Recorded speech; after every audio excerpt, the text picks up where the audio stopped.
Olá pessoal, tudo bem? Vamos continuar então com o nosso estudo de retificadores e começando com retificadores de meia onda não controlados, que são aqueles usados com os diodos. Só fechar aqui.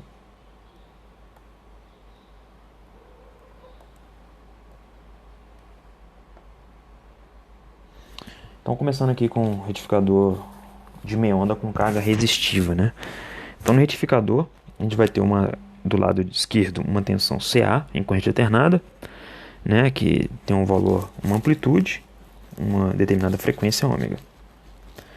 E do nosso lado, a gente quer transformar essa corrente alternada aqui, né, em alguma coisa parecido com uma tensão contínua aqui do lado V0. Né? E a gente faz isso através, colocando aqui um diodo. Né? Um diodo em série com a carga. Esse é o retificador de meia onda. A gente vai ver então, analisar o que acontece com a tensão. Como é que fica essa tensão de saída e como é que fica essa corrente de saída. Né? Então, a nossa entrada ela vai ser uma tensão senoidal. Aqui a gente está analisando ela em termos de ângulos para ficar mais fácil. Então, nosso ômega t aqui vai ser o nosso ângulo. A nossa tensão aqui de saída, quando o diodo está diretamente polarizado, essa tensão de saída ela é positiva. Por quê? Porque o diodo, a tensão em cima do diodo aqui ela é zero. Então, a tensão de saída vai ser positiva e toda da fonte. Quando o diodo fica reversamente polarizado, ou seja, quando a tensão aqui em cima dele fica negativa, ele deixa de conduzir, então a nossa corrente vai para zero, a tensão em cima da carga vai para zero e toda a tensão da fonte acaba ficando em cima do diodo, né? Que é essa tensão da fonte é menos Vm, então a tensão de pico reversa em cima do diodo vai ser menos Vm. Né? Vamos então calcular os valores médio eficaz desse sistema, né? Para achar a tensão média no retificador, é só pegar a expressão de V0, né? E aplicar nela a expressão aqui do valor médio. Lembrando que o V0 ele só vai ter valor diferente de zero até π, né? Até metade do período. Na outra parte ele vai ser zero. E a gente vai encontrar que a tensão média em cima do retificador é Vm sobre π. O valor eficaz da tensão de saída, a gente vai utilizar aqui a expressão do valor eficaz, né? E substituir o mesmo valor de V0, que é Vm seno de ômega t. Se a gente fazer essas equações, a gente vai ver que o valor eficaz na tensão de saída é Vm sobre 2. O valor médio é Vm sobre π. A tensão eficaz, devido aos harmônicos, né, a gente pode definir, né, que é como tensão de Ripple. Essa tensão de Ripple vai ser o valor mrs total, que a gente acabou de encontrar, menos o valor RMS relacionado ao valor médio que a gente acabou de colocar. Então, isso aqui é o valor médio. Né? E esse aqui é o valor eficaz. Só um minuto. Que é o valor RMS. A diferença entre os dois vai estar relacionada ao Ripple, né? Que é a parte CA, que é a parte que varia. Então, esse a gente vai ter nesse sistema esse valor aqui de Ripple, né? Isso aqui é uma constante, o π a gente tem um valor, então a gente pode achar um valor aqui para esse valor de Ripple. A gente define então o fator de Ripple, que é o valor RMS do Ripple, esse valor aqui é RMS, dividido pelo valor em DC, né? Que é o valor CC, que é a parte constante. Para esse retificador de meia onda, vai ser então 1.211. A gente pode então citar uma vantagem desse sistema, é que ele usa apenas um diodo retificador. Né? A desvantagem é que ele drena, se a gente for calcular o valor médio da corrente, ele drena um valor médio de corrente. E esse valor médio de corrente está diretamente conectado a uma fonte de corrente alternada. Então, se a gente tiver um transformador, por exemplo, a gente vai ter um componente DC no transformador. Isso é muito prejudicial porque gera perda no transformador, diminuindo a eficiência aí total do sistema. Então, vou deixar para vocês um exemplo. Esse exemplo está no Hart, vocês podem fazer. Vocês pausem o vídeo, tentam fazer os exemplos. Né? A gente quer a corrente média na carga, a potência média absorvida pela carga e o fator de potência do circuito. Façam esse exercício, calculem e depois continuem com o vídeo. Para quem continuou, a gente tem aqui um retificador de meia onda com carga RL. Então, ao invés da carga ser apenas um resistor, a gente vai ter um indutor. Esse indutor é um elemento armazenador de energia e ele influencia bastante no comportamento do circuito do retificador de meia onda. A gente vai analisar aqui as formas de onda para esse sistema. A forma de onda de entrada ela vai ser a mesma, né? A gente vai ter uma corrente senoidal, uma tensão senoidal aplicada no nosso circuito. Porém, a corrente ela tem um comportamento diferente. Ela não se extingue assim que a minha tensão vai para zero. Quando a minha tensão vai para zero, ainda tem um valor aqui de corrente. Essa corrente ela continua sendo injetada no circuito, né, entre π e beta, porque o indutor, a tensão no indutor ela inverte de polaridade, né, quando eu estou injetando corrente, e ele continua injetando corrente no sistema.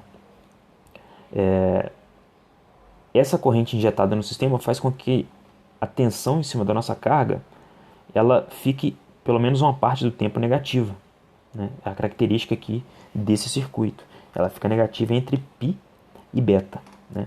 A gente vai achar aqui valores analíticos, né? Expressões analíticas para essa corrente aqui em cima do indutor, em cima da nossa carga, né? Em cima do indutor. E aí, para o diodo diretamente polarizado, né? Ou seja, quando o meu VD é zero, a gente pode escrever a expressão da equação diferencial número 5, em que a tensão no indutor mais a tensão no resistor é igual à tensão aqui na carga. A solução dessa equação diferencial ela é composta por uma parte homogênea mais uma parte particular. A parte particular ela tem uma relação direta aqui com a minha entrada, e a parte homogênea ela vai ter uma parte exponencial.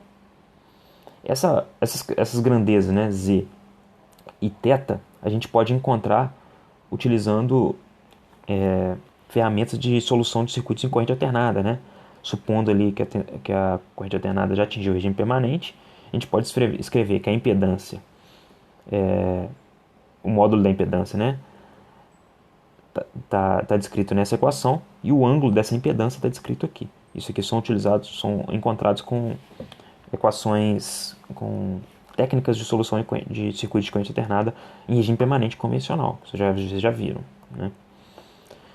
Então, para achar as condições iniciais agora, né, e a nossa constante que está relacionada aqui a componente exponencial, a gente faz uso de que a corrente indutora não se altera instantaneamente, então ela permanece zero,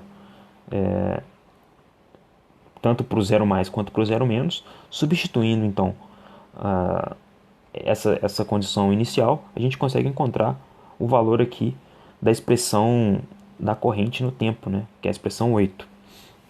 Só que a gente não avaliou quando existe um elemento não linear, né, o que é o diodo, e essa corrente ela começa no zero, mas ela não varia, ela não tem essa liberdade de variar. Quando ela atinge aqui o zero, né, a gente tem que colocar uma outra equação não linear para modelar essa característica de que quando essa corrente atinge o zero, ela continua sendo zero, né? É isso que a gente vai fazer agora. Então, mas primeiro a gente vai modelar, reescrever esse sistema em função de ômega-t, porque em função do tempo aí é um pouco mais complexo para a gente trabalhar. Então a gente vai escrever ela no ômega-t igual na equação 9.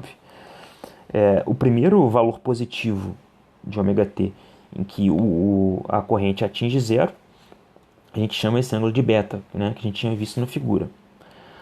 Substituindo então o valor de beta na corrente 9, né, a gente vai ter uma expressão igualando a zero, né, que é a corrente quando ela chegar a zero, a gente vai ter essa expressão número 10.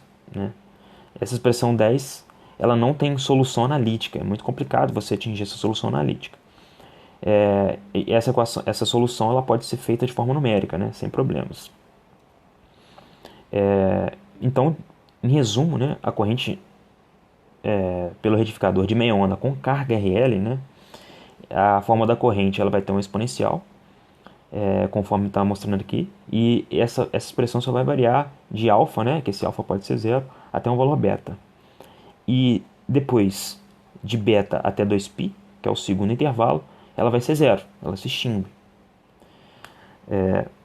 Os valores de z, né, que a gente está usando ali, e os valores do ângulo, e os valores da constante de tempo, elas dependem então dos parâmetros do resistor e do indutor. Se a gente calcular a tensão média, né, que vai ter no meu sistema, lembrando que a tensão média ela é positiva, mas ela pode ficar negativa até um valor beta, né, de π até beta.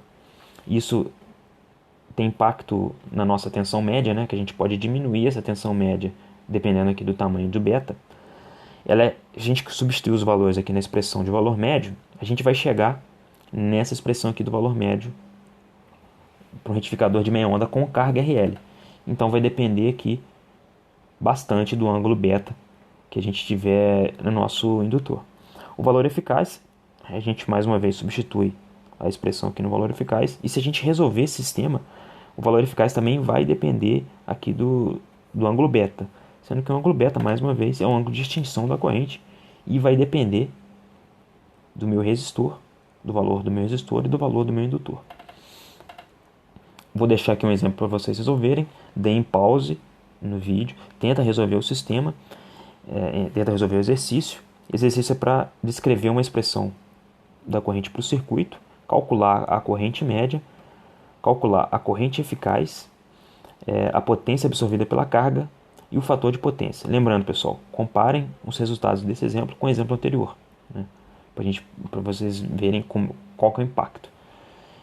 Por esse vídeo é só, pessoal. Eu espero que esse vídeo seja útil para o estudo de vocês.